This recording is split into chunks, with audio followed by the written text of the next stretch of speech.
Ladies and gentlemen, applause Rachelle Rutherford.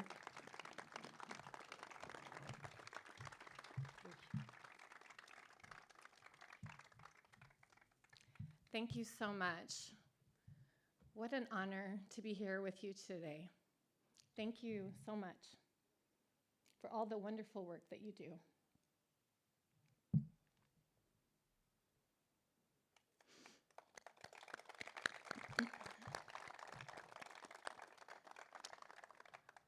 I'm so grateful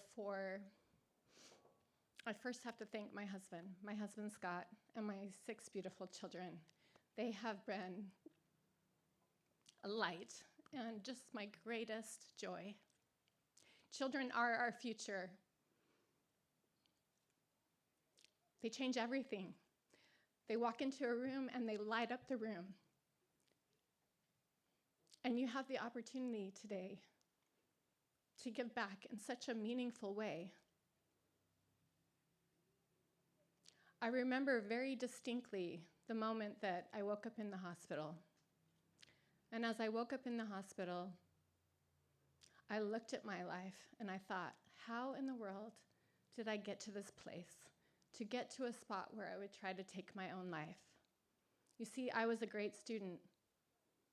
I was an athlete. I had every reason to have a wonderful life. Yet I found myself broken. My heart was broken. I didn't know where to turn. There are children who don't know where to turn. There are children just like me who don't have resources. They don't have help. They don't have adults. You are their voice. I am their voice. They need you.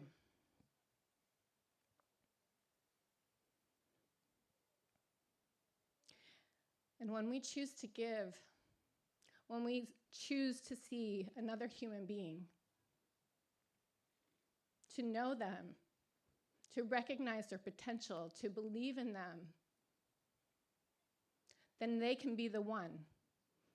They can be the one that can make an impact, who can make a difference, who can change the world. But we have to invest in them. We have to support them, and we have to encourage them. And that day that I decided, this is not going to be my life, that I get to be the creator, it was a powerful decision. It was a powerful shift to change. So let me ask you, are you living the life that you wanted to create? Are you living the life that gives back, that makes an impact? Are you feeling alive? Are you connecting with the people around you? Have you found your purpose? Have you found your meaning in life? I made a promise as I was sitting in that hospital bed that I was going to accept my circumstances, that I was going to surrender and acknowledge that this is now my life. But I had an impossible problem I didn't know how to solve. You see, because once I told one person who didn't help, I never told another person. I didn't know there were resources. I didn't know that I could turn to others for help. There are children that don't know where to go. They don't know how to get help, just like me. So I believe in a very powerful creator. And because I had that belief in a powerful creator, I asked a question. And the question that I asked was, how am I going to solve this impossible problem? How am I going to get food, shelter, clothing? How am I going to provide for myself? There's nowhere else to go. And that powerful creator, he answered back. And he said, get an education. Nelson Mandela said, Education is the most powerful weapon in which you can use to change the world. And with that, I made a promise. I made a promise to myself, and I made a promise to my Creator that I would get an education. It took 11 years. 11 years, working full-time, going to school full-time, and having 6 babies. I wouldn't recommend it. It was really hard. But with that, I was able to create the life I have today. There's power in education. There's power when we show up and we help another human being. There's power when we give tools and resources and help to others. And because of that power that I received, because of that education that I received, I'm now the CEO of a multi-million-dollar nonprofit that was started by 2 moms. 2 moms changed the world. They each had a child with a disability. And doctors were telling them, and people were telling them 40 years ago that their children could not learn. Just take them home and love them. They're never going to learn. And these feisty little moms said, no, my child will learn. But not only was their child going to learn, they looked around them. They looked in their community and said, if we're being told this, other children and other parents are being told the same thing, that their child could not learn. So they put an article in the paper and they gathered families together. They gathered a community together. And they worked with their child that had Down syndrome, and they taught each other. They shared what their child had learned. And then they shared information. They shared knowledge. They came together as a community. And those children could learn. And that's how Kids on the Move was started, by these 2 moms. Now, 40 years later, as a multi-million-dollar organization, we support 3,200 children every single year. We have 246 wonderful employees who give their hearts and their time and their expertise to children.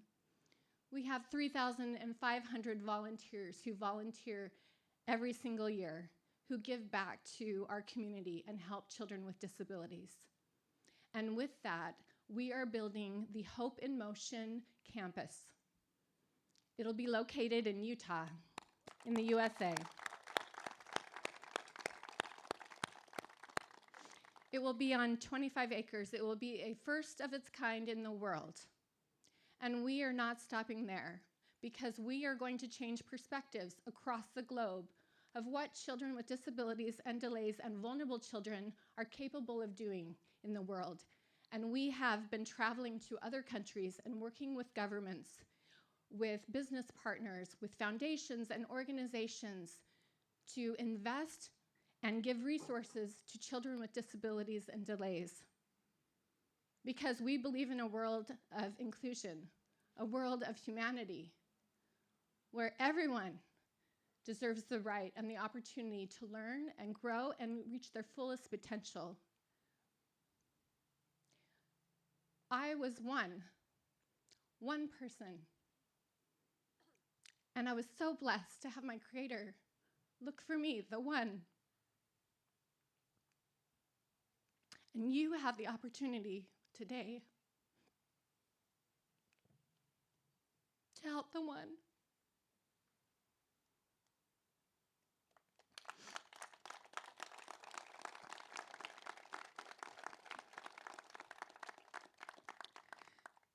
So I ask you, give of your time, your talents, your resources to this organization who has blessed so many lives.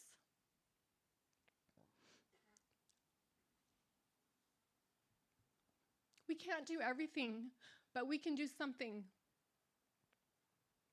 I chose to do something. I chose to live a life of impact and meaning.